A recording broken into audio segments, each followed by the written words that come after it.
So, after watching this movie, I made a discovery of my own. Apparently, the afterlife is really, really fucking uninteresting.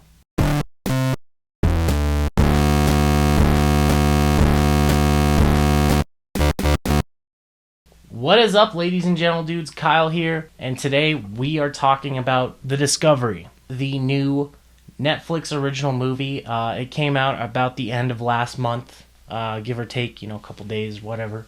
Basically, it's a film about the afterlife. Stars Robert Redford, Jason Segel, and Rooney Mara. Robert Redford is a scientist who discovers that an afterlife actually exists, which is a pretty interesting premise because the entire film kind of deals with suicide and more or less what happens if we discover that there's an afterlife and what long-term effects is that going to have on society, which honestly I feel like is a great premise, but this movie, it fails its premise. I'm just going to say that right out the gate. It fails its premise because it becomes less about the long-term effects of an afterlife. Even, it starts posing the question of, well, we know that the afterlife is there, but, what is it? And it even stops becoming about that. It basically boils this really interesting concept down into a very bland romance movie. We're going to get into that here in a little bit, but the first things that I want to talk about are the basic stuff. So what I'm actually going to do is I'm going to change up the format again, and I already recorded this review once, but one of the big issues I had is that I couldn't talk about the movie without giving away spoilers, and I've done that in the past, and frankly, I'm kind of tired of doing that. And I would say splitting the audience, dividing the audience. So what I'm going to do actually is I'm going to have my main review and then I'm going to have a spoiler part towards the end, kind of clarifying why I did some of the things in the main review. But I think that that's going to help a lot because when we're talking about some of these shitty movies or movies that aren't even necessarily shitty but they're just not good in a lot of ways, it really helps to get that clarification when you hear about the story. So let's get into it. Hey, let's talk about the cast. I know I say this a lot, but the cast in this movie was pretty solid. I find that I'm watching a lot of movies where there's a really solid cast, really great ideas, really solid production design, editing, everything, but they just fall flat in a lot of ways. And this movie wasn't really any different from those. So, like I said, Rooney Mara, Jason Segel, Robert Redford, those were the big people. There's also Jesse Plemons, who was in Breaking Bad. Those were basically the four big names that you could pull out of there. And then, of course, there were some supporting characters. But everybody was just kind of underutilized. Jesse Plemons especially. He and Jason Segel are supposed to be Robert Redford's kids. And I just didn't buy it. I didn't buy them as a family unit. Rooney Mara, however, I think that she was a pretty interesting choice for the character that they put her in. I don't know if she was the right choice, though. She was like this weird manic pixie dream girl, and it just didn't fit. Which is a shame, because she's a pretty fantastic actress, I would say. But she's never getting the right roles. I feel like she's a very dynamic actress, but people don't know when to cast her, or when they do cast her, how to properly utilize her skill set. Jason Segel was also an odd choice. And the thing is that this movie, it has a serious identity crisis because it doesn't know what it wants to be. It doesn't know if it wants to be a drama. It doesn't really know if it wants to be a thriller or a dark comedy. And it kind of toes this line, and it's very tonally inconsistent. And that was ultimately my biggest issue with this movie. Production value. Ooh, that looks good. Netflix, they go out and they find these movies that, they're already made, so they don't have to drop a bunch of money into production, unlike some of their TV shows. With The Discovery, I believe they saw it at Cannes or Sundance, some big festival, and decided, hey, if we want that, we're going to snatch it up. Bought it outright, and then, just got the streaming rights to put it up there right away.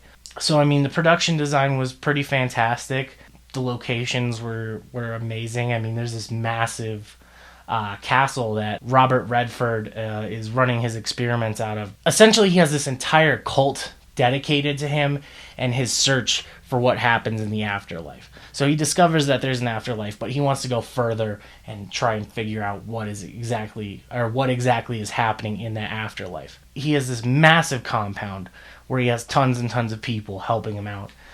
Gigantic, machines like MRI machines and just lots of medical equipment, cameras. He has like an entire dance hall in this castle where he holds events, and it's like right on the seaside. It's a gorgeous location. It looks amazing. So I thought that was pretty impressive, and I would imagine that the budget of this movie wasn't, super high. There's not a whole lot of insane special effects or anything like that, but it didn't really need it. This was a very clear-cut story, and it could potentially take place in our universe.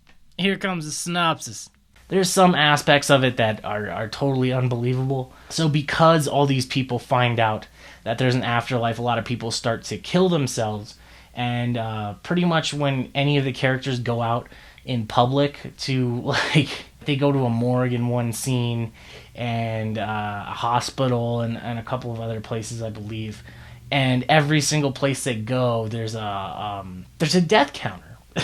There's a little fucking light that pops up behind him and shows how many people have committed suicide since the discovery.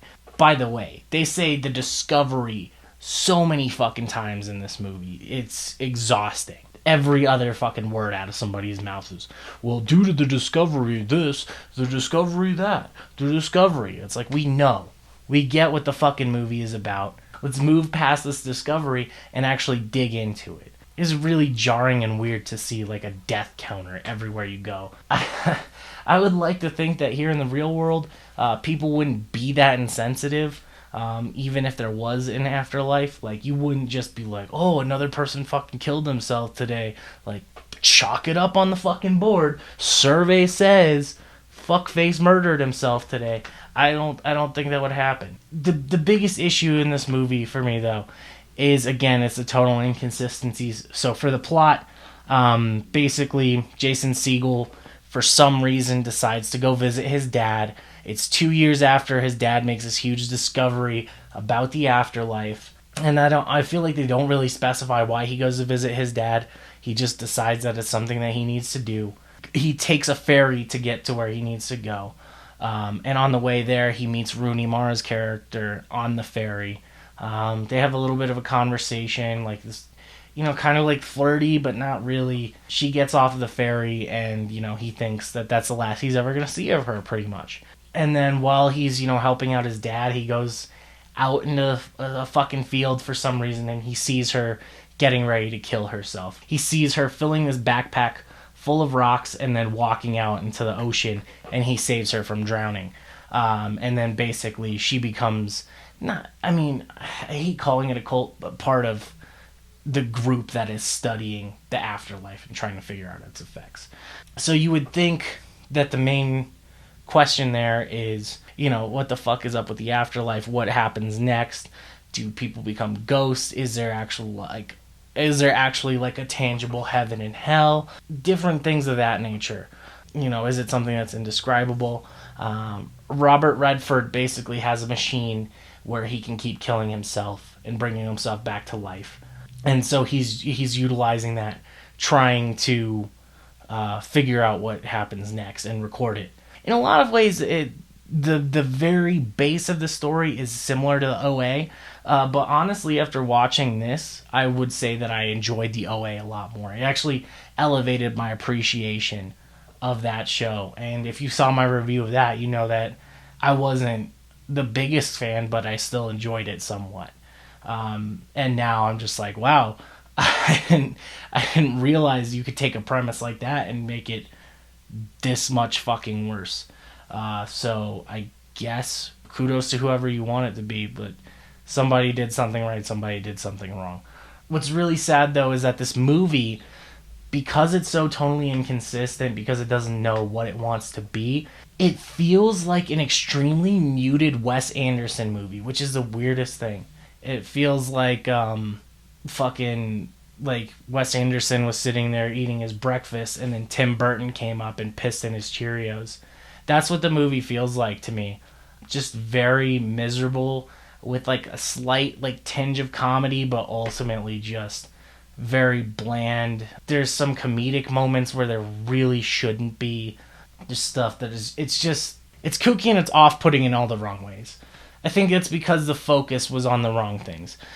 So like I said, it ultimately becomes a romance story. If you're wanting some like quirky romance story that has these weird kind of sci-fi elements, I would recommend watching Eternal Sunshine of the Spotless Mind, or Upstream Color, or even the director of this film's previous movie called The One I Love. They all have that sci-fi twist on a classic love story.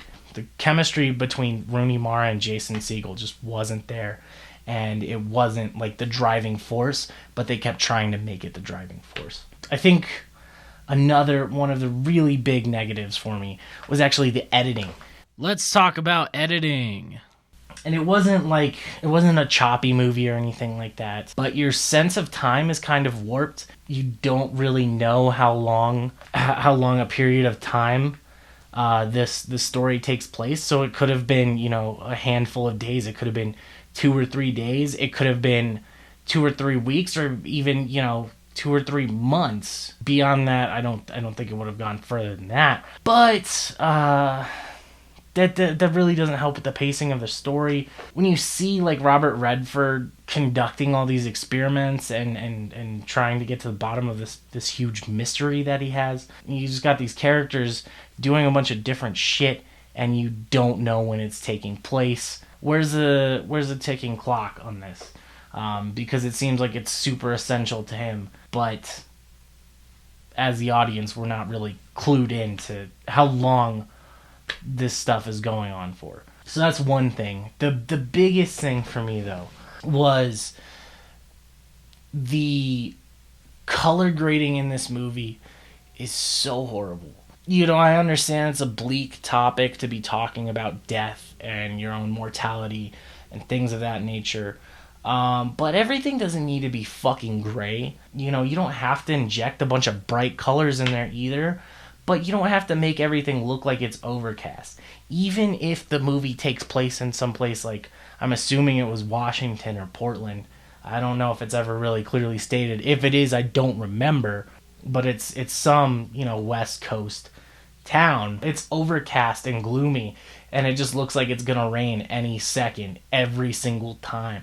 And it's just exhausting. I just want a little bit of color. Like, you shouldn't show me a field full of grass and it's just a muted fucking shitty like puke green, or show me the ocean and it's fucking just dark gray. Like that's not enjoyable. Like the only thing that stood out color wise was Rooney Mara's hair, and her fucking hair was just white.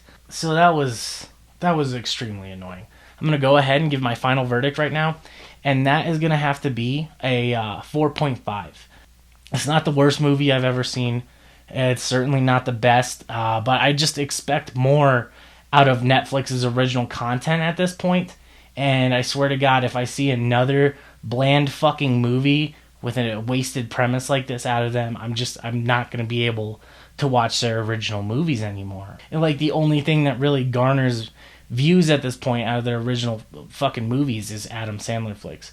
So let's talk about a little bit of spoilers, and if you want to skip over this, I'll go ahead and put the time code down here so you know when to skip to. Oh yeah, it's time for spoilers. One of the big issues for me in regards to the story was that they play up, what is this afterlife? What's happening? What happens after we die?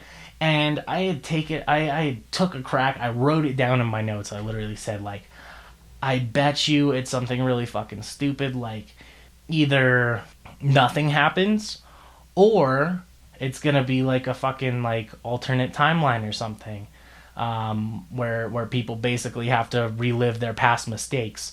And so it's not hell, but it's not, you know, it's not anything that we were expecting. And then the last one that I had assumed was that it was reincarnation. Well, it was basically the second one. Once you die in this universe, you go back and you live in an alternate timeline where things have changed, but you're basically just reliving the same moments over and over again. And this movie really pissed me off because they introduced this so late in the game. Like, the movie, I want to say, is almost 2 hours long. It might even be a little bit past 2 hours long. I can't remember. But like, they only introduced this at the end. Like, halfway through, you figure it out and you know what's gonna happen next. And like, they show like an image on a screen of somebody living their life, and you're like, oh, that's the afterlife, very clearly. And you're like, well, that's not heaven. They realize that the location is someplace that exists in the real world. They go there and they're like, well, what does this mean? What does it mean? And immediately you're like, well, it's like basically time travel. But they keep hammering like, oh, we don't know what the fuck it means. And then finally, once they get to the revelation that it is essentially time travel, this woman that was in the cult kind of gets kicked out, and then she comes back and she shoots Rooney Mara's character, and Rooney Mara's character dies. And then Jason Segel is just really pissed off, even though he's known this woman for just a little amount of time. He's like fallen madly in love with her. So he's like, I'm going to kill myself and I'm going to save her. And he just like goes to do it. And then immediately like he starts freaking the fuck out. Apparently he's done this multiple times before and constantly has tried to save her. And if they had built up that relationship, that would be fine. But it's just really ham-fisted and awkward. You know, that's why I said, like, Eternal Sunshine of the Spotless Mind. In that movie, Jim Carrey's character is constantly trying to hold on to the memory of this woman, but it's established from the outset that he cares about her and that he's erasing this memory because it's too painful. But as soon as he starts doing that he doesn't want to do it. And that's the entire premise of the movie. Whereas this was just kind of fucking shoehorned in at the very end. And it really fucking bothered me. So that's the big thing. That's the biggest spoiler I could give you. Everything else is just very flat. There's nothing even, you know, remotely remarkable about that. Any other revelations you think you could have, they don't exist. It's a really cut and dry story, and it could have been handled so much better. Anyway, thank you for watching, and I will catch you guys soon. So that was my review of The Discovery. If you liked the video, be sure to hit that like button. If you really liked it, be sure to hit that subscribe button. I've also got 2 other videos here for you to check out. And I'm going to be back soon with a couple of other reviews. I'm going to try and post a little bit more frequently now. Alright, I'll catch you guys around.